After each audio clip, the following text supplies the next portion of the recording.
Here's a example of glyphosate sprayed on wheat, corn, and soy. Now, glyphosate is the chief poison in Roundup herbicide.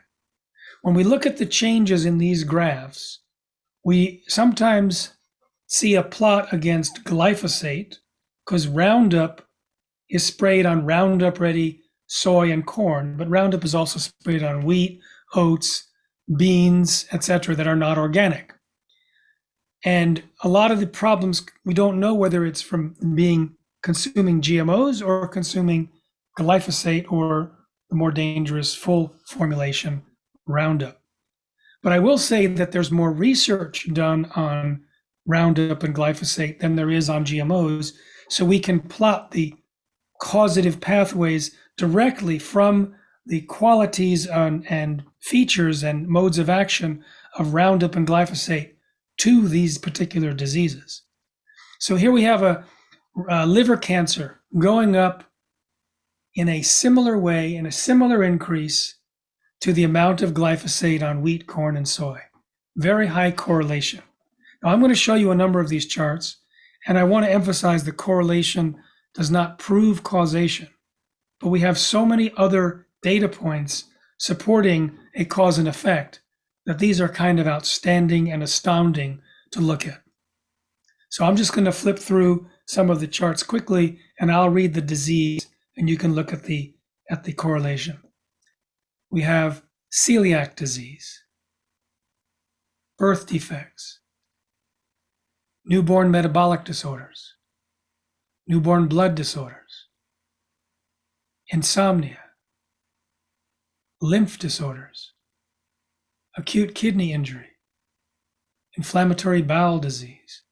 We have so many charts. Usually I go through over 30. I'm just going to tell you that we have similar charts: deaths from Alzheimer's, Parkinson's, obesity, hypertension, acute myeloid leukemia, intestinal infection, kidney failure, stroke, senile dementia, and disorders of lipoprotein metabolism. Those are the amount of deaths in the United States going up in parallel with either the increased use of GMO, soy and corn, or the increased use of Roundup on those crops, or both. There's also an increased incidence of hepatitis C, peritonitis, dementia, anemia, anxiety, schizophrenia, suicide by overdose, ADHD, skin disorders, autism, and diabetes. Again, moving in parallel with the increased use of GMOs and Roundup. Newborn disorders, and these are things that we hadn't shown before, of the genitourinary tract, lung conditions, skin conditions, and eye conditions, and cancer of the liver and bile duct, kidney and pelvic, urinary and bladder, thyroid, and breast cancer. So it's an enormous list. And if we were talking this whole time about the health dangers of GMOs and Roundup, we would point out what it is about GMOs and Roundup that can lead to these particular diseases. We would talk about the animal feeding studies. We talk about some of the individual clinical experiences and the reports from doctors. But instead, I'm going to leave you with the movie Secret Ingredients. You can rent it at secretingredientsmovie.com. In 80 minutes, you get the whole picture. We track 12 people that switched to organic. Autistic kids are no longer on the spectrum. Infertile couples have children. People who had skin conditions and brain fog and cancer, etc.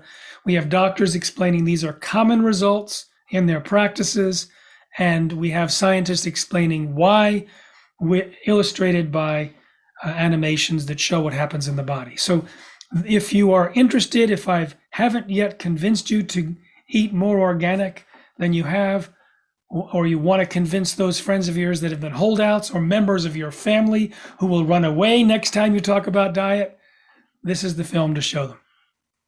So now I'm going to get to the main part of my lecture. I had to do that because I felt like some of you may have been struggling with diseases or know people who have any of those diseases and many more. And this information may have inspired you for your own case or for others to make a change.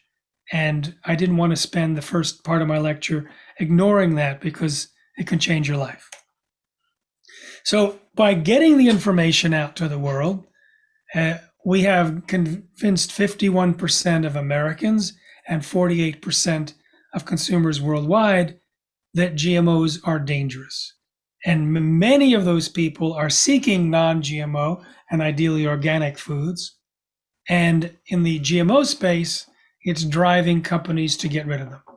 So after 25 years focused on consumer behavior, now we are pivoting because there's a bigger issue. When you release a GMO, you cannot recall it from the environment. It can be passed on generation to generation. And in the past, the number of GMOs being introduced was rather small. There's about a dozen, or maybe 13 or 14 GMO crops now, depending on with some of the new approvals in other countries have been released yet. But we're now introducing gene editing.